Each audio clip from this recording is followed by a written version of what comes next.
Right now, somewhere in a hospital, a machine is recording something that shouldn't be possible. A patient has just died. Their heart has stopped, their breathing has stopped, and for a few strange, unexplained seconds, their brain lights up. Not faintly, not randomly, in a pattern that looks disturbingly similar to being awake. You've probably heard the claim before. The brain stays conscious for 7 minutes after death. It's repeated everywhere. It sounds like the kind of fact you'd bring up at a dinner party to unsettle everyone. But here's the twist, that number isn't actually real, and the truth turns out to be stranger than the myth. Let's start with what actually happens when your heart stops. Blood stops reaching your brain almost immediately. Within about 10 seconds, the electrical activity your brain runs on begins to flatline. For decades, doctors assumed that was the end of the story. Heart stops, brain shuts off, lights out. But in 2022, something happened that nobody was expecting. A team of doctors in Canada were monitoring an 87-year-old patient's brain activity using an EEG, hoping to catch and treat seizures. Instead, the patient suffered a sudden cardiac arrest right there, mid-recording. And by pure accident, they captured something that had never been recorded in a human being before.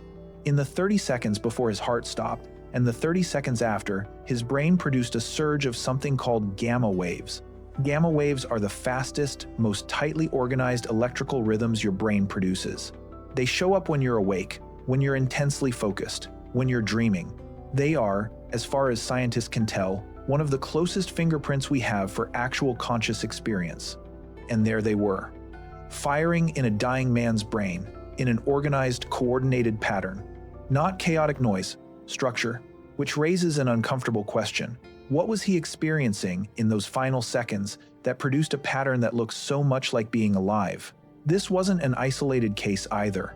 Years earlier, a researcher named Jimo Borjigin ran a study on rats, monitoring their brains as their hearts were stopped. And in the seconds immediately following cardiac arrest, those rat brains also produced a surge of the exact same kind of gamma activity. Coordinated, organized, briefly, intensely alive-looking. Then, in a follow-up study, Borjigin's team got permission to do something almost nobody has ever been allowed to do. They monitored the brains of dying patients in intensive care, people whose life support was being removed because there was nothing left to do. 4 patients, all comatose, all approaching the end. And in 2 of the 4, as their breathing stopped, their brains lit up with that same unmistakable gamma surge. For up to 2 minutes. Here's where it gets genuinely eerie. The surge wasn't just present. It was organized in a very specific way. The regions of the brain associated with memory and visual processing were talking to each other, coordinating, syncing up, the exact same regions that activate when a person is recalling a vivid memory, or dreaming, or hallucinating, which might explain one of the strangest and most consistent phenomena in all of medicine, the near-death experience. People resuscitated after cardiac arrest have described startlingly similar things: a sense of leaving their body and looking down at it from above. A tunnel, a bright light at the end of it, a rapid, vivid replay of memories from their life, arriving all at once. For a long time, these stories were treated as folklore, interesting but unprovable. But now scientists have something they didn't have before, a biological mechanism that lines up almost perfectly with the timing of these reports. If the brain's memory and visual circuits really do surge with organized activity in the final moments, that could be the actual machinery behind the tunnel, the light, and the life review.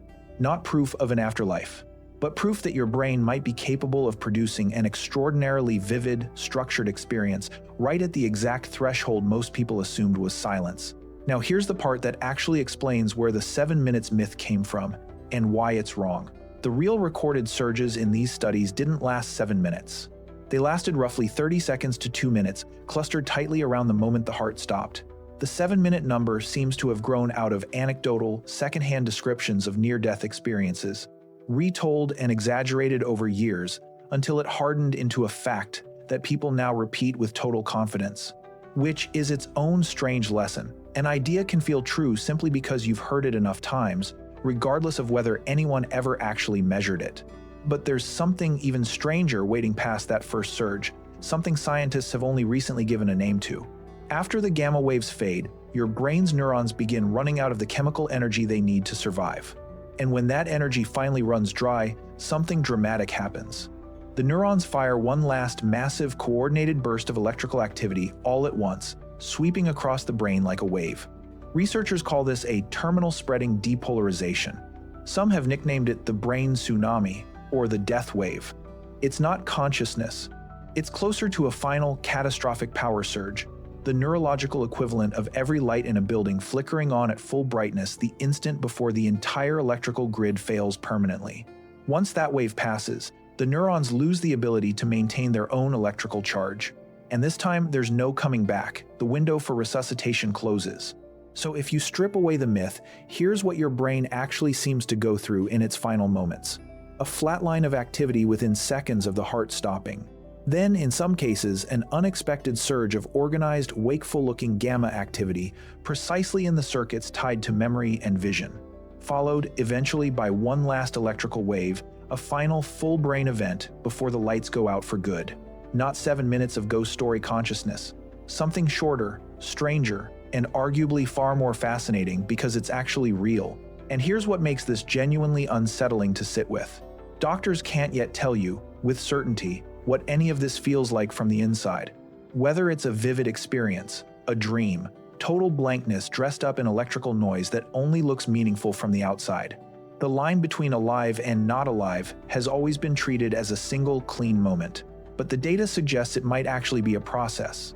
A blurry, gradual shutting down, with at least one brief, mysterious flare of something that looks a lot like being awake, tucked somewhere inside it. So the next time someone tells you with total confidence that the brain stays conscious for 7 minutes after death, you'll know the real number is smaller, stranger, and honestly more interesting. Because somewhere in that 30-second window, in a pattern scientists are still trying to fully understand, your brain might attempt one last, organized, deeply human thing. Not shutting down quietly, but firing one final time as if it still has something left to show you.